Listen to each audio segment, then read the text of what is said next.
and HanuMankind being, a rapper. And it's been really nice to see how they've also really been trying to push the South Indian culture within the country.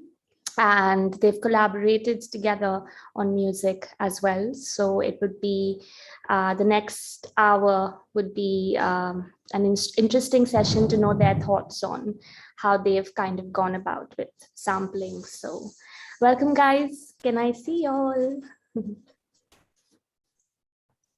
Hey guys. What's up?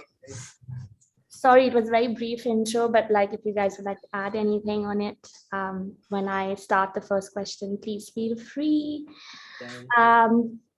However, before we get into like the process of sampling, I just wanted to know if you all could share with our audiences what it's been like working together and what have you all sort of learned from each other. Quick one line or like 2 lines. Parimal? Working with each other had made us grow a lot in the senses of sound, and working with Suraj is when I really learned how to work with the rapper, like what they want and understand how to make a beat or things like that. And then with Kalmi, he had helped me a lot with the sound process, how to do the engineering and the production, sound designing side. So yeah. Amazing. Yeah, I mean, for me, it's the same thing as in like, I actually never made hip hop like before I actually started working with Suraj. Like, so I'm really glad that I got a chance to work with him, like in order to actually understand how like hits work or like records work. And it made me open up to a lot of genres which I never thought I would make. But it was a great, like, process. Like even with Parimal, like what I've realized was he, like the way he was sampling stuff, even though I realized that like the rawness exists in the way he samples, like and sometimes it's okay to not have like a completely clean sound, and the kind of stuff he had on his songs were like, making me think that like, they sound cool nonetheless. Like, you don't need to completely carve everything out. So that was what I learned. Cool. And Suraj?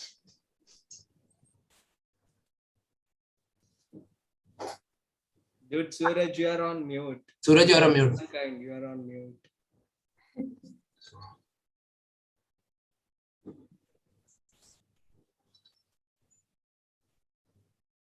Still can't hear you. Can you hear me now? Yeah. Yes. Okay. No. So sorry, I'm in the middle of a little session. No, but it's been an incredible experience working with both these guys. Both of them have 2 different sounds and styles that are very unique to themselves. But both of them, how they use sampling and the usage of like elements that they pick apart and they choose to put in a beat it brings out a lot of emotion in the way that I write, the way that we create music, and it just goes to show, how much can be done by taking bits and pieces of, other elements and things that they hear to create music that has an impact. Cool. Thank you. And I think the next sort of question before we dive deeper is, it would be nice if, you guys had to like sort of explain what sampling is to, if someone's on this webinar who probably has no idea about it. Could you maybe give a quick 1-line intro, Kalmi or Parimal, and why do you feel sampling is important? And what do you particularly enjoy about the process? So I feel it's more of like using your own sounds, cultural things. So whatever is dying, we can bring it back and make it accessible for the whole world if you make samples of different instruments and keep it online. Yeah, so I feel that's a really good thing about sampling, that anyone can use any instrument from anywhere in the world if it's available on the internet. And with my music, I'm trying to push whatever I've been hearing from my childhood and what I am used to and what brings me nostalgia, So it's kind of reusing or maybe keeping the sounds alive. For me, it's more of that. Right. And Kalmi, what do you enjoy about the process?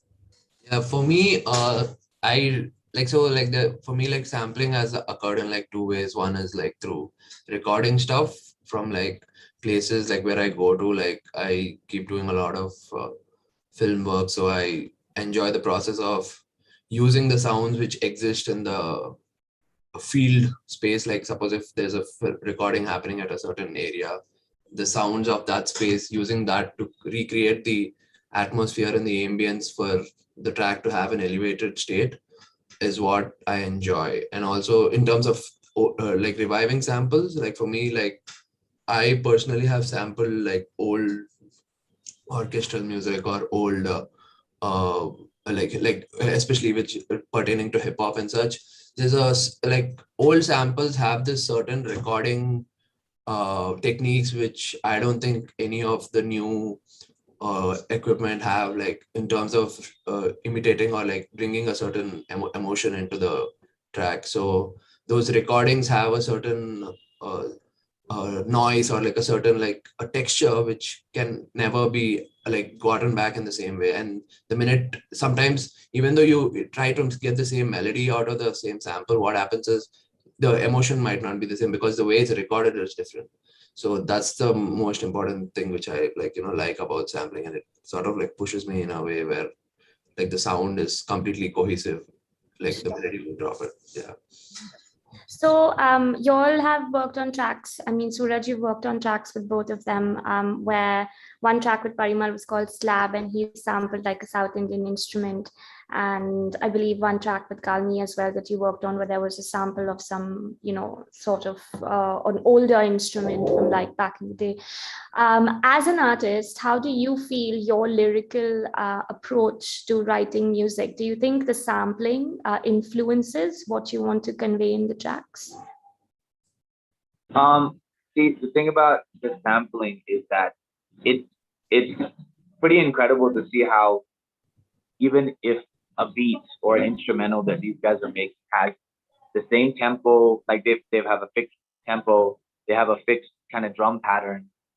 A sample that's fit in, the right sample can make it go from this to this and elevate the energy, elevate the emotion, and just completely change the track in its entirety.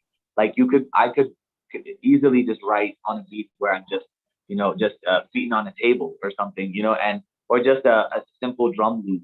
And still, like, yeah, you can write poetry on the back of that. But the minute that someone puts in something, whether it's like a guitar sample or a violin or like a shank or like a traditional instrument or something that's a little bit more modern, or even if it's a vocal sample that they use, it completely can shift the narrative. It can completely shift the way that a song can hit and impact the person and the people that are listening to it. And when I'm writing, absolutely the same thing, like things that you wouldn't have naturally had thought just because you have a simple beat. All of a sudden, you're like, you're flooded with the emotions that sample may bring, right? So it's definitely all kind of connected together. Yeah, that's great. Yeah. And speaking about the instruments that are used and how you guys are incorporating more, like Parimal especially, you're incorporating a lot of musical instruments from your region and where you're from, and the culture that you've sort of been raised in. And with Slab you collaborated on a South Indian instrument, and you also did another project which was the Splice project, when Sand Dunes, and I can't remember the name of the other artist, please forgive me, but they traveled around South India, and I think he sort of joined them somewhere in the middle of the process and contributed to it. So it would be really interesting to know more about these instruments and what is sort of unique about them. And I'm guessing your intention is to be pushing sounds from your sort of territory. So a little bit of more insight on that project and how you contributed to the same for our audiences would be helpful. Yes. So for that one typical project, I called in 5 to 7 artists to a studio with their instruments, and I made them play whatever they wanted to play. I didn't give them a typical a written music or anything like that. I just told them, you guys jam, whatever you want to play, you play it. and I made them play all their instruments, and I recorded 13 instruments. And then later on, I went back home and chopped it into pieces and made different banks on the instruments. So in that sample pack from percussion instruments like Idaka, Chenda, Maddalam, and Timila, The we put Tawil was also there, no? Tabla wasn't there. No, Tawil. Yeah, Tamil was there. And then we had Parai, which is a Tamil instrument. And then for strings, I recorded Veena. And for horn instrument, I recorded Kombu and Kural, which is a typical Kerala instruments. They play it in a lot of temples and music like that. So there is a thing called as Panjavadyam. So it's part of that 5 instrument. And so yeah, these kind of instruments, you can't find it online with the sample banks. You cannot access these sounds everywhere. So I wanted to make it available for anyone who is trying to make music, because we've been hearing typical jazz horns our entire life from our Western culture and everything, you know. So I wanted to give people what horns we can be used from our culture and from our own people. So luckily, when Sandunes was doing that sample project, Sandunes and Krishna, they called me to join. So I was able to record all these instruments with some amazing artists. So yeah, those libraries available on Splice. Anybody can access it. Use the proper South Indian percussion, horns, and strings, and then we have some vocal samples also. So yeah, we have a lot of sounds there. Amazing. And Kalmi and you both sort of did the Biennale in Kochi and did a sampling project there as well. And you turned that around into a video as well. And I think we approached it separately as a project. So what was the experience like working at the Biennale, and what did you feel you were able to capture, which was different from what you would probably find online? So at the Biennale, so the thing is, there were very few sound installation projects in the Biennale. For me, mostly, I went there as for a kayaking expedition. Actually, like I didn't go there for like a complete, like the Biennale was part of it, but at the same time, when I went there, I had to, like, capture the essence of kayaking in the video, which I had to do. So I was like recording paddle stick sounds, maybe like coconut chops, because we were just stopping at midway near the lagoon, near the banks, and like having coconut water and stuff. So it was more like that. But when we reached the Biennale, there were like very few instruments which you could actually completely sample. Like there was this one sitar instrument, which is like an embroidery, like it was like an embroidery instrument, like like the old textile kind of thing. I like how cloths were made, like when like pretty old. So there were strings attached to it. So and people were playing it like a santoor. So like there were some good, even though it was not completely in tune, like the notes were like sort of similar. Like that was like sort of fascinating for us, like to capture at the Biennale. But apart from that, like it was mostly like capturing the sounds around it. I think Parimal has captured more sounds in the Biennale than me. Like for me, it was a little more to the kayaking side and also like the Biennale side. But that's how it's been. Like I mean, like maybe at the later part of the call, I can like definitely show what I've sampled. But yeah, that's how it's been. Cool. And a little bit about your experience, Parimal? Yeah. So rather than looking for instruments, what I did at Biennale was I recorded everything, whatever I could hear from the Biennale, from the installations, people around the places. There were people selling some drinks, so I recorded them. So, and from the art installations, I could record a lot of percussion sounds, because all these installations were making some sort of sounds. So I used it as drums. So I just walked around the Biennale for an entire day and recorded whatever I could hear. I went back and I chopped it and turned it into a music. Yeah, that's what I did with Biennale.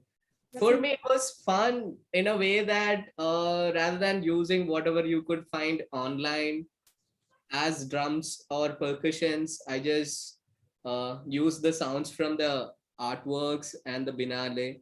So it was kind of new. Cool. Amazing. Thank you so much for that.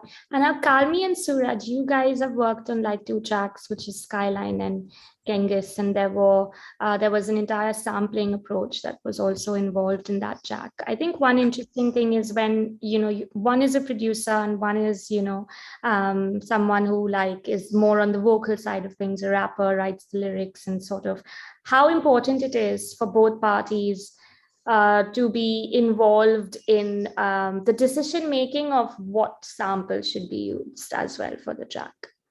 Like, were both of you all working cohesively on that aspect as well, or was it more Kalmi and Suraj, you just came in more to do, what you're an expert at? I think Suraj is the better person to answer this. Like, I think better idea. See, a lot of the times when I approach Kalmi for a track like Genghis, for example, I have an idea, this writing that happens, and sorry if there's a little bit of noise going on outside. I'm doing for my band is doing sound check right now. But that being said, one second, guys. Tell me, just continue. Just go ahead and start it off. So whenever we have like Suraj, like so most of the times what happens is Suraj like has an idea in his head which can like sort of evolve, which is on stuff which is already written on, like the emotion which he feels regarding a certain sample. So what happens is like suppose even if I make a beat, like sometimes whatever is written on doesn't fit on that beat like instantly, like the sample might suddenly change the emotion which Suraj is like, saying the lyrics with.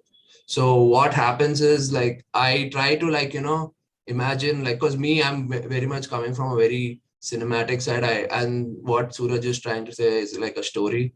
So I try to like, give the words like a certain cinematic feel to it while I make most of the music. So I try to feel what he's trying to say, but then of course, like trying out different instruments and like different, because I can put some other sample and it might still work, but what happens is it might just throw off a little differently. So that's how it's been like with Suraj when I've worked with. Yeah, a lot of the times, like Tommy was saying, I'll come in with a concept. I'll be like, hey man, what do you think of this?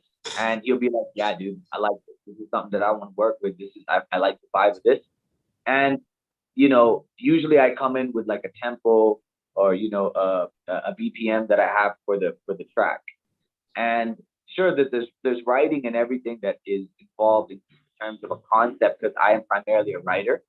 But then what Kalmi does is that he will, and sometimes we do it together, but primarily it's been like he is the man that he knows where to go, try and find the specific sounds that he feels that fits into this art of storytelling or the cinematography. Like the fact that he is primarily based behind the cinema side of it, or the catering to the cinematic side of it is awesome. It adds a lot of context and enriches the whole what do you call of putting together this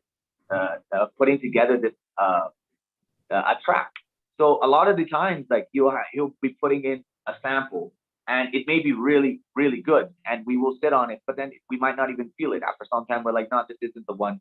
We don't want to settle on this. And he'll try something else. We kind of just loop around, and each time my delivery and my cadence tends to change too, because I am like, that's what a sample can do, like Skyline had multiple versions of it, Genghis had a ridiculous number of versions of it too. And we were like, the thing is, when you find it, you find it. And there's always the possibility of getting a better sample or finding another one but it's like, sometimes you just know and you feel it and you work through, and there's stuff that's added along with like a lot of times it starts off with 1 or 2 samples that, Kalmi or Parimal have fused, right?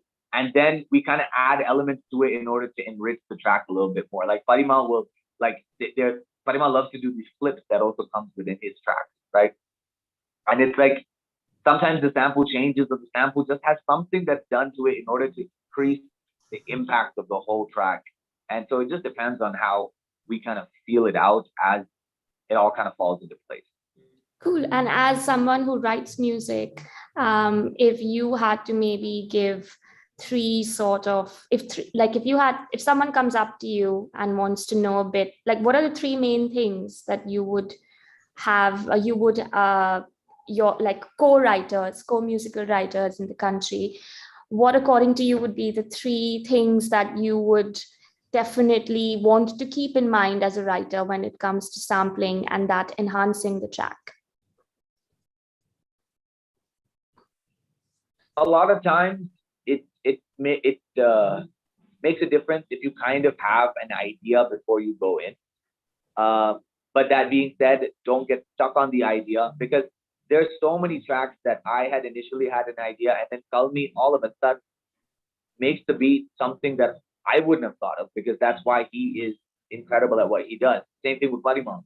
These guys will suddenly make a beat that is like, dude, I wouldn't have thought of that. I wrote this on something else, and I'm just like, damn, this is different.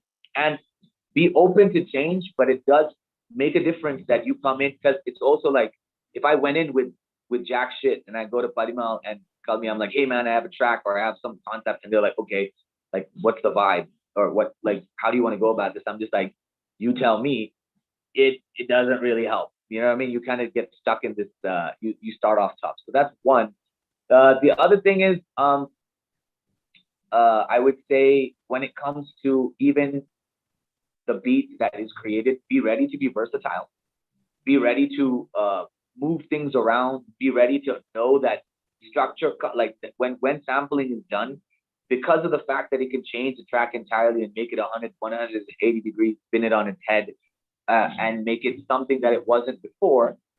Be ready to be versatile with it. Be ready to let go of certain things and add certain things that, when it comes to your structure, like the song structure, right? Because that really does, make a difference in terms of making a song holistically, right? The third thing that I would say is a lot of samples, when you go into a song or when you go into an idea, understand that a lot of instruments or samples tend to give you a specific emotion and caters to a range of emotions. Like strings, for example, like a violin or a cello or orchestral music in that sense, for me, gives me a certain emotion. When it comes to guitars and like guitar riffs and the power that comes from there, I get a certain vibe and a feel of that. Understand that when you know this, know what the instruments bring to you, like the samples that bring to you. If it's vocals, if it's someone that's singing beautifully in the background or hauntingly in the background, just know that, okay, I want to do something that kind of brings about a sadness in people, or brings about like a sense of loss or a sense of pain, or I want to bring about a sense of hope. When I think of hope, I can think of church organs. I can think of a choir singing, right? These kind of things that uplift the spirit are things that are absolutely accessible when it comes to you and the idea of making music with samples. So it helps to know what emotions they bring out of you. Plus, what I feel from a guitar riff is not the same as what you feel from a guitar riff. So like know the difference and like try. You can use that to your strength. Yeah, amazing. Thank you. And very interesting how the musical instruments that are sampled, they bring out like the vibe or the emotion that you're feeling.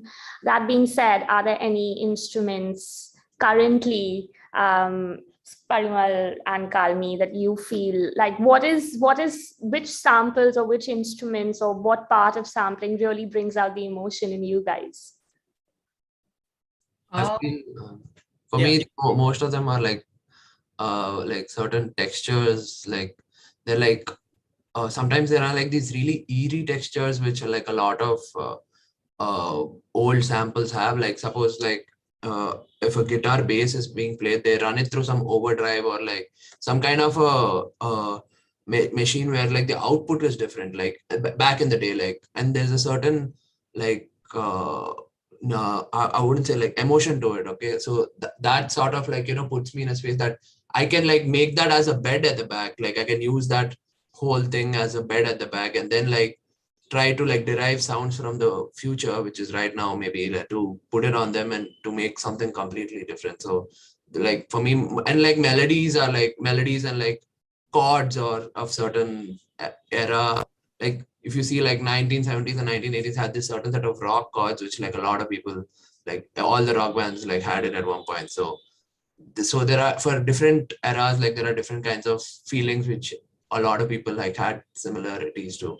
So I think like for me, like back, if I go back 20-30 years ago, like I would like, connect to them a lot more than how music is sounding right now. So it's like that. Cool. Parimal? Yeah. So for me, I enjoy doing two things. One is, like I said before, I like using instruments from my own culture. So that gives me a lot of pleasure when I'm using the elements which I've been listening from my childhood. And then the second one is again sounds from the old records. Like, I like enjoy, I enjoy sampling old school advertisements and uh, tracks like that. But then the problem with that is, to release something like that, you need to have a sample clearance. You need to like have rights on the tracks which you are using. So for me, those section is more of an exercise, and like it to increase my skills on using the software or whatever. So for that, I enjoy sampling old tracks and remixing them. Other than that, yeah, like I said before, the project which I did with Sand Dunes, so that sample, so I like to use those sounds into the tracks which I'm making now. So, and then right now I'm working on a different track where I'm trying to sample sounds from the Muslim community. So it's just trying different sounds makes me really like pleasure. It gives me kind of pleasure that I don't know how to explain it. It's like the sounds from your childhood you are trying to bring back with the new age sound, which you might not imagine that, like using those type of sounds with a hip hop track or bass heavy track, like which is really new age. So that sort of excites me a lot. Yeah, that's awesome. I think sampling, from whatever I'm understanding, is also a lot about storytelling. I think a lot about, things that you all have, an attachment with, or things you all want to push, or something that's new or unique. But a lot of sampling is as much as how an artist would start writing a track, I guess, because there's also a story to tell in that process. So when you guys go about recording samples, like, is there like something to keep in mind from like more of a technical standpoint? If any of you all would like to, Parimal or Kalmi, if you all would just like to highlight a few things for anyone who's not done sampling before, just a quick few tips on what to keep in mind when you're actually out there sampling. Yeah, first of all, you need to own the rights on the sample which you are going to use. Either you get the sample from free websites or buy the sample. Or else, if you're recording an instrument, you go talk to the artist and then you pay them, you get them to a studio, and like, you tell them that you're going to reuse this piece for your own music purpose, rather than taking it from internet or YouTube. That's not a right way is what I feel. I mean, it is not a right way. Yeah. Other than that, and for the recording technique and the type of sample, it depends upon your taste, what type of texture you want on your sample. So for the beginning, you can just go with different type of sounds and try to find your own sound, and like, experiment with different type of samples from online. There are a lot of free websites also where you can download a lot of samples. You can just Google about it and find a sound that you are happy with. Some people, like Kalmi said, he likes old recordings, and for me also, I like very like noisy, grainy samples which are not really well recorded. Maybe at that type of that period of time, they were recording with whatever they had, but then when we are listening now, it's not very clear. But then those textures and noise give it an extra additional feeling. So for me, I enjoy it a lot. So it depends upon, like, you just try with whatever you want to do, go with different samples and find out what type of sample excites you, and then go behind it. Okay. And yeah. Amazing, thanks. So I'm going to ask this question to all three of you all actually, and maybe Suraj can start. Like, is there, maybe share one track which you feel has got like sampling on point? It could be from anywhere, but like something that you feel has like nailed the sampling game, and what about that track that you Do you like? mean like one of our tracks specifically, or any track? It could be yours or any track, just something you heard and you were like, okay, this is pretty much like on point. No, see, if I had to say one of ours, I think Genghis is a track that I really like how the sampling has been done, because for the longest time, like, I mean, most people are thinking that that's like a violin. It's like like it sounds like it's very, very, I don't know, it could go one way or the other, when in reality, Kalmi had it was like a very much like a guitar. Someone was like tuning a guitar, and he like placed that there. And the way how it was just placed, it sounds like one thing when it really is something else, and it adds this. So the guitar bass tuning that person was doing was tuning the guitar, and there was an overdrive to it. So there was a tail of the bass, like it was not actually the notes being played. Like after the notes were played, there was a tail, like as in like the same notes were being played like by the overdrive. So like it was like the distorted part of the guitar which you were sampling, not the actual playing of the guitar. So that sort of gave it a texture which sort of like put it apart. Yeah, and in regards to something with me and Parimal, look, there's a track, our first track that we did together, Pharmaceutical, which, like, the drums are crazy, the whole vibe is crazy, but man, that sample that he just makes it something, gives it this traditional element that you wouldn't find without getting too into that, traditional side, to where, it's just that right balance that makes, it's not just that there's a lot of energy in the track, it's just the type of energy that specifically comes out of the song is like, we're tied to that culturally. Like, me and my boy, we understand that. That's what he meant nostalgic. Like, the way that it even comes at you makes you feel like, like, you're hearing a little bit of home, right? While I'm able to rap about whatever it is that I want to talk about on it, and still, lift the energy up, right? So that's another one that I have to throw in there, because the Pharmaceutical goes super hard. and yeah, there's a lot of music in regards to a lot of artists that people can check out in regards to sampling in its entirety. I think Kanye West is someone that, if there's anybody who wants to check out samples and the usage of them, Kanye is a god in that sense. He's so good. And not only that, he's an expert at using vocals and sampling vocals and using them for his advantage. So y'all should definitely check that out and see any one of his songs. There's not one in specific that you can go, but check it out. Great, thank you. Kalmi? For me, it's like, I mean, like our favorite tracks, though, like definitely, I think Genghis and Skyline are the only two tracks which I completely sampled, because most of the other ones are like synthesized.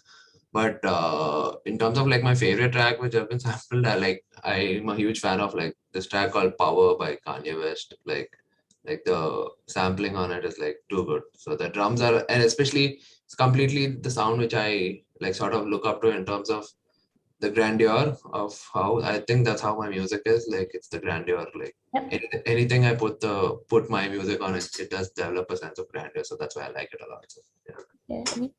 And Parimal? For me, my favorites are yet to be released from what we've been making. But yeah. You already know, bro. You already know. But yeah, I mean, I like Damson, which we put out last, mine and Suraj release, which is really hard. And about sampling in that, I just used a second of a sample and just looped it. So which was like made in 20 to 15 minutes. It was fun to make. So that's something which I try rather than using instruments and then use some sort of sound effect from old recordings. So yeah, and then other than that, what I would suggest people to listen is Mad Villainy by MF Doom. Dude, that and Madlib, that album is everything about sampling for me. Like the sounds they have used in that, it's way beyond. So definitely keep a check on that. Yeah. Sweet. Awesome. Kalmi, since we were talking about Genghis, both Suraj and you, do you think you'd like to maybe show our audiences what was the sample? What did it originally sound like? How did you then kind of add your touch to it? And what was sort of like the final outcome? Yeah, I'll just show you Skyline. I'm just gonna get Genghis also to watch it.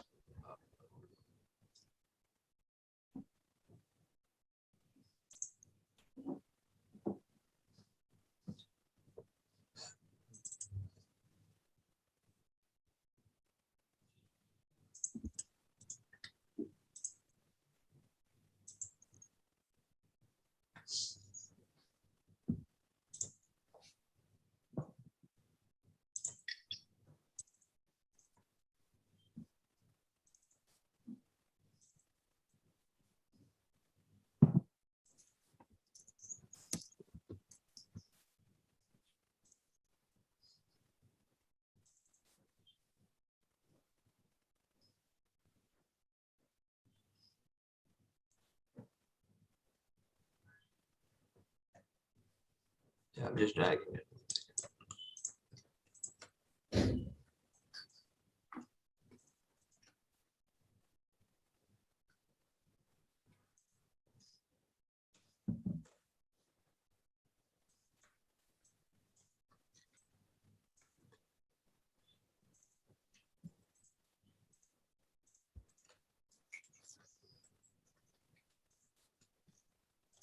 Yeah, so I'm sharing the screen once.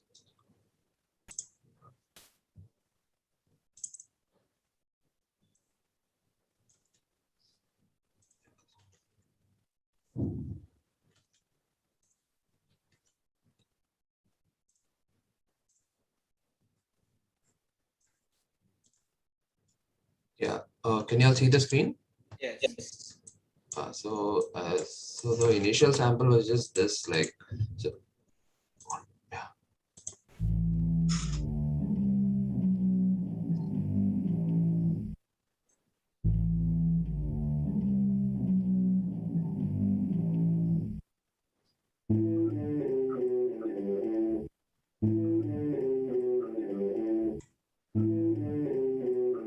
Yeah, so that's the bass guitar sample which he had. Like they were tuning the guitar. The first half of the sample is like a slowed down version of the same sample. So when the track starts, but this was it's like they were tuning the guitar on the string. No, like if you play like a certain fretboard, like key tuning, that's what they were testing it out. And where there was, so the bass guitar had like a distortion which is coming after the bass guitar, so that's what we sampled. And if you hear the final, and there was one more thing which we sampled off the track was like there was a small string section which is like it's like a small string crescendo kind of thing, like how an ensemble sounds like. But like if you see the final product of it was just this. When the beat bump, kill on the loose, yes, murder when the receipts come. Pay them bills, yeah, nothing out here for free, son. Pay the price if you want the ice through your seasons. Winter is coming, I'm running straight at the throne. I know that they see me coming, cause they rattled to the bone. Bone crusher, late night puffer. I don't even dance, but still got moves like I was Usher. A changed man from Temujin in the Genghis. History repeats, yeah, these cycles stay endless. Used to ride cycles after hopping over fences. Now it's motorcycles, bar hopping where my friends is. Later like the beat was completely based on like the sample which he made. So, and there was a certain bounce which Suraj also was intending also, that totally added to the whole track. So it was like that. Yeah, I think the string sample just makes such the string sample is to stop the continuity, like, you know. Yeah, it just adds such a subtle, beautiful touch to the whole track, just coming out of nowhere. on that other beat. That's It's just a very Indian feel to the. It's like very. I don't know if you all heard that track Masakali by Rahman. yeah, of course.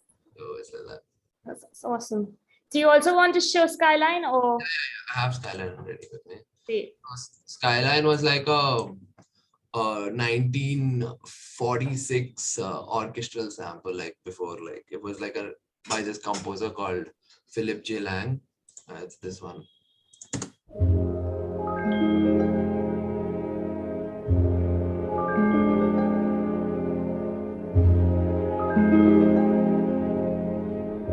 It has a very dreamy feel to it, like I would say like it made me a very intriguing kind of sound, which I was like sort of feeling, even though like the chord progression is very common, but like there's a certain the clarinets on the strings, I mean the whole orchestral sample sort of make it a little more dissonant, I would say.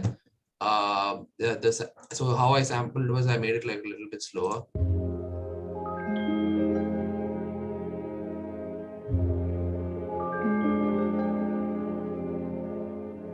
So on the main sample, like I added like a bunch of like in the full track, I added a bunch of cellos, like a cello low bass note, because like that gave it a lot of emotion. And like I added some like small, very chimatron kind of keys which I played so that it completed the sound. So if this is what.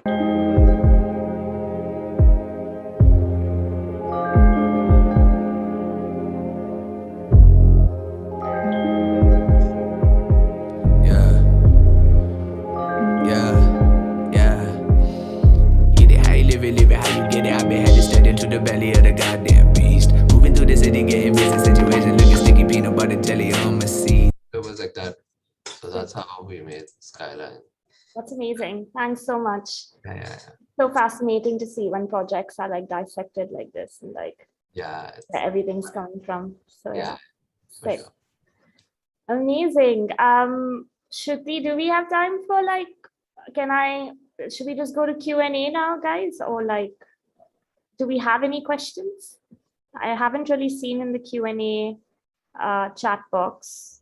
So I think if there are no questions, I think Parimal can show his projects, like, like one of yeah, let's do that. Yeah. I can do that.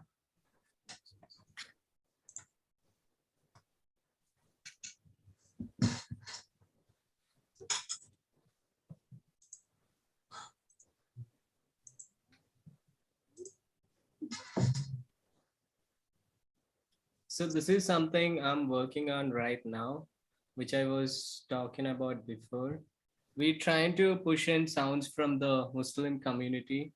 So for this project, I have sampled some percussion instruments and harmonium. So I'm gonna just show you one by one. This is called as Kolkali. It's a percussion sound from Kolkali. Then this is called as Arbana. It's a percussion instrument.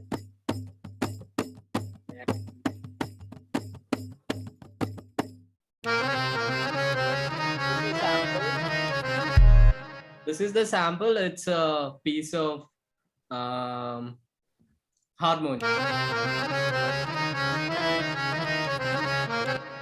So now I'm gonna show you what I made out of it.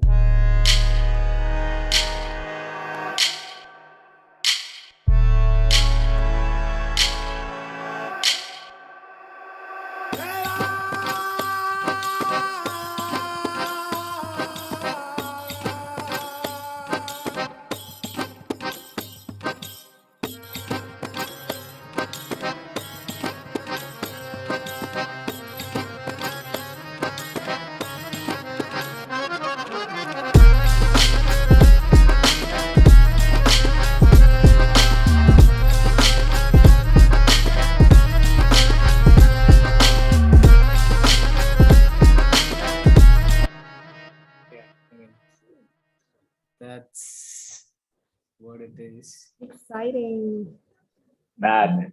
So we got a question actually. Are you showing us more, Parimal? No, I'm done. Yeah. Okay, cool. whoever wants to take this. Yeah. The question is, oh no, where did it go? Oh. 1 second. Yeah, got it. What's the general process for HMKS vocal processing?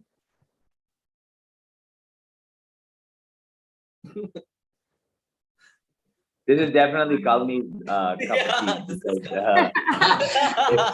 if I reveal the chain, everybody's gonna like. I feel like in general, like vocal processing for like, I feel it's been changing continuously as Suraj's music has also been changing.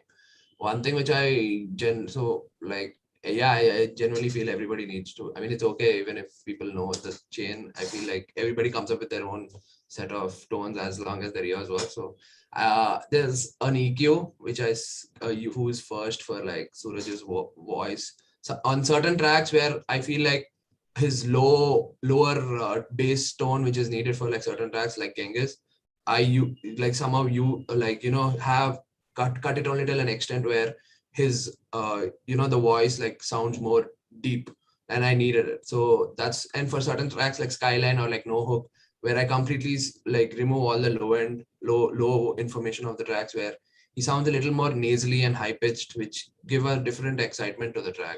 So I put the EQ first, and then I put you can put any compressor. I generally use the Waves R compressor, and I mean the times and like it's the technical details. I'm pretty sure you guys will figure it out when like sort of play around with it. But and after that, I use this thing called the Decapitator. It's a great plugin by Sound Toys. It's on sale right now. It's for like $30. Anybody can go grab it. Just generally, it gives a tone. You can shape the tone of the voice in a way where like you can make it more nasally or like more distorted or like however, depending on the track. So those are the three main plugins which I use for his voice before I even go into like deeper vocal processing. Sometimes there's this friend of mine called Akash, like he also like mixes for us, like he helps me like sort of shape his vocals in a certain way so that there's more information on the sides. Like generally we have mono and stereo information, right? So a lot of side information gives a little bit of excitement to tracks. So that's so a good bunch of reverbs for like more emotional tracks are important, because rap is mostly very dry. Like people want like very dry processing and upfront emotions in your track. So we don't use a lot of, at least till now, except for Skyline, most of the tracks are very less reverby, like, and maybe like Damson, but like most of them are very dry. So that's about it. Like those three plugins, like a Fab Filter, Pro Q, and like a compressor and a Decapitator. Those three like sort of sort everything out for any rapper's vocal processing, I would say. I mean, and it depends on your taste. Like more than the plugins, it's your taste. And no matter how many plugins you guys have, like the taste is gonna come first before the plugins. So it's like... Cool, thank you. We have one more question, and that is, what's your take on hip hop producers from the West using Indian samples in their music, especially when due credit is not given and context to what the language and sound used means is not provided? I feel like, I mean, Parimal, do you want to answer that? Like, No, go for it.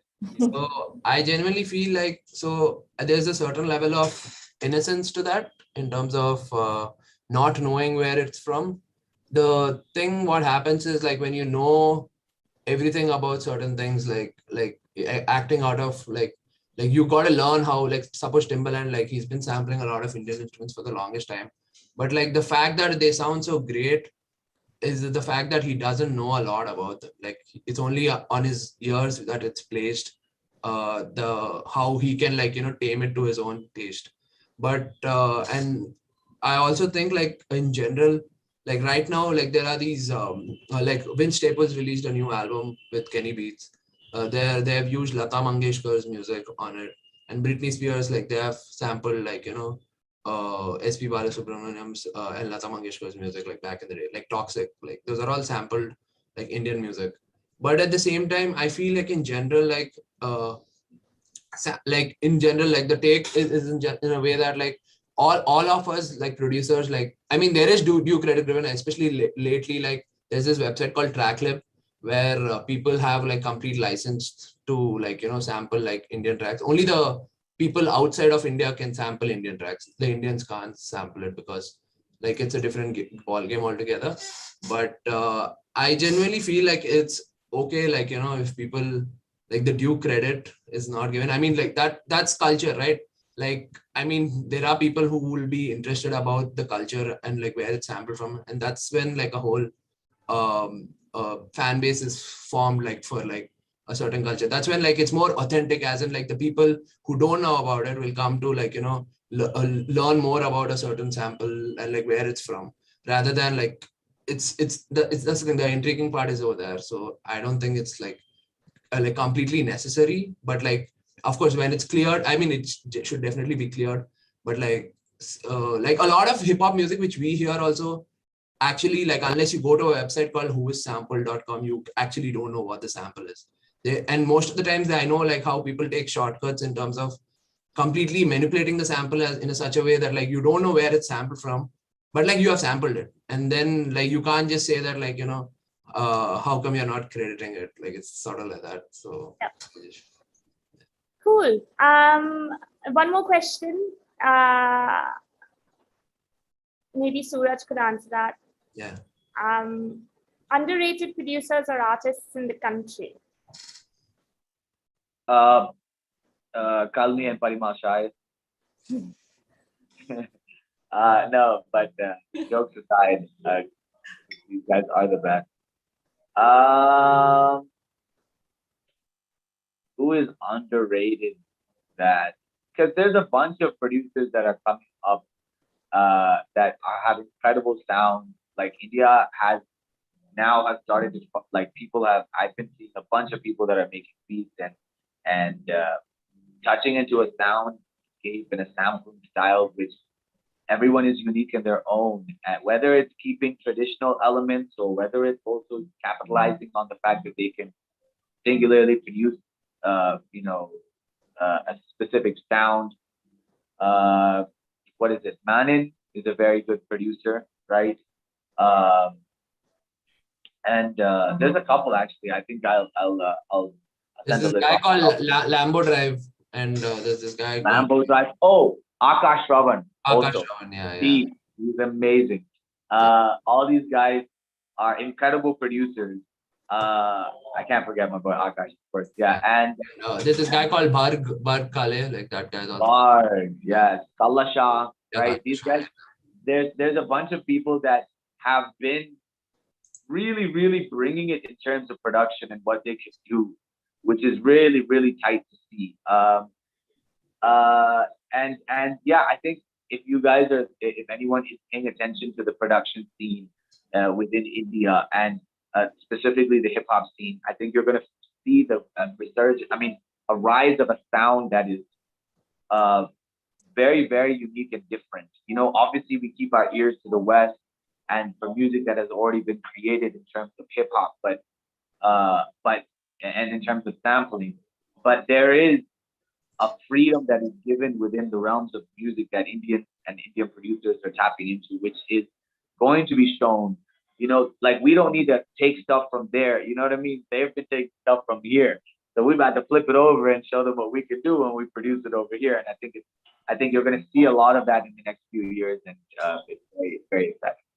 Amazing. One more question. This one I'm going to ask Parimal if he can answer. Is it possible for someone who's just starting to get a hold of how sampling works to get a good set of ears and initial critique in the DMS of these veterans?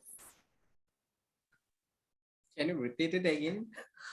Is it possible for someone who is just starting to get a hold of how sampling works to get a good set of ears and initial critique in the DMS of these veterans? I think it's I do reply to Parimal brushing off his shoulder. DMs, and I thought DMS. I think Parimal's right now is just brushing off his shoulder, saying that. Bro, you first off, you guys have to catch his attention. You gotta catch their attention first. Then you get your critique, because no other way. Both these guys won't answer. Yeah, You it's the same with all of us, man. Like, yeah, sometimes we go through something and it clicks. Then yeah, you reply for that. Yeah, I feel like it's more like I mean I don't use Instagram that much, but like most of the times I really like the space to like completely listen to a full song. Like I think that's what Instagram has done to us. Like the attention span has completely gone down unless we are like sort of excited. Like suppose if there's directly like if you hear it somewhere around and like it lands up in like your messages, and to completely hear it, that's when you're like you'll even give it a chance. And like I mean definitely when I feel like when it's on mail or like some like it's, and like the thing is like people don't start a conversation first. I feel like if you directly drop the message saying that, hey, listen to our track, like I don't think I'll like like go like even if you normally talk to us like a person, like I think that's what we like. I mean like generally, but first talk to us and then like maybe like then if we would still listen to it. It's the fact that like the first conversation shouldn't directly be about the music, because I feel like that sort of like turns us off in a different way. So like that. Cool, awesome. I don't know, I said DMS like an idiot thinking that's technical. I was like, what is this? I like some technical sampling thing because I don't know jack about tech, and I'm like, what? Direct music sampling. Amazing. Last question. Not really related to sampling, but maybe it could help the person since Suraj is with us here. How do you personally deal with writer's block? I don't know. I just think it would be helpful to whoever's asked this. Writer's block a lot of times comes when you're trying to force yourself to write. Don't try and force yourself to write. Live your experience. Take your mind off the writing sometimes. Take your mind off of it. Do stuff that engages you outside of the realm of writing, and sometimes it tends to follow you. Also, surround yourself around your art. If that's writing, then you surround yourself around words. Surround yourself around music. Surround yourself around people that you like and the styles that you like, so that when it is time for you to write, we feed off of our environment. So keep your environment enriching. It's like soil to a plant. It's like, if you don't provide it water and you don't provide it the nutrients, it's just going to stay. The foundation is there. You want to write, but you want now, if you want to write something that is, up to the level that you envision, you need to provide it with the right nutrition. Does that make sense? It's like a lot of people, the problem with their writing is you'll start a line or you start a couple and it's just not there. That's because you haven't been giving yourself the environment around which you need to write, and you're thinking that it just comes. So try and do that. Okay. Amazing. And any credible sources to read more about the laws around sampling and remixing in India? Just this website called tracklib.com. You all can go check that out. Like it's not just using the. I feel like in general, to clear samples, you all should work with an actual legal team in India at least, like to clear samples. If you have an IP lawyer, I think they can help you out and like sort of taking it more easily and like actually connecting with the record label which actually owns the song. Like recently we were trying to sample a very old I think it's from I forgot, a Sesame Street sample, like for like a commercial which you were trying to do. Yeah. I feel like I think it's pa pa ba ba ba ba da da da dum. I think like it's like a cartoon song. You like to clear the sample out, like you need to go through the official procedure with the team who owns like publishing rights or like sort of like the complete rights to the track. I think that's how you can completely clear the sample, and it's just best to work with a legal team more than anything. But the website Tracklab gives you direct access. Like it's easier for a consumer to just like take the sample and license it for a certain amount, and you have to give a certain amount of royalties to the original composer of the track. It's made like life easier for us, but like, you won't get the samples which you want. So that's how it works. Awesome. I think that's it, guys. We've 5 minutes over time as well, but thank you for having me. For doing this. Thank you for having us, guys. Yeah. Thank you everyone for attending, and Aneesha for being a wonderful moderator. I think it was very fascinating to learn how so many old tracks play such an important role in the music that we listen to today. So, and thank you all for teaching us so much about sampling, a process that's often overlooked. So, yes, thank you to everyone, and thank you, Abhishek, for interpreting our event today. Yeah. Hello, bye guys. Take care. Have a nice day. Thank you, everyone. Y'all be safe. Take